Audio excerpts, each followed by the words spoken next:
तर नमस्कार मित्रांनो, बाहेर मस्त पाऊस पडतो आणि मला एक गोष्ट आठवली माझ्या जिल्हा परिषद शाळेतली.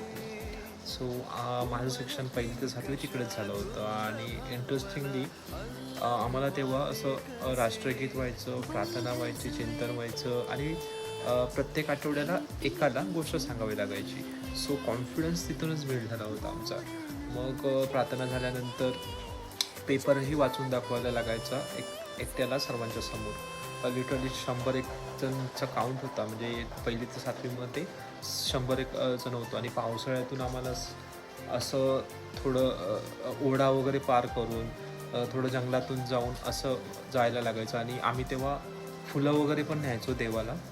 लिटरली आम्ही शाळेतही सरस्वती असते तिकडे आम्ही पूजा वगैरे करायचो आणि आम्ही पोचल्यानंतर मग सगळी प्रार्थना वगैरे झाल्यानंतर मग आम्ही प्रत्येकाच्या आपापल्या वर्गात जायचो आणि मग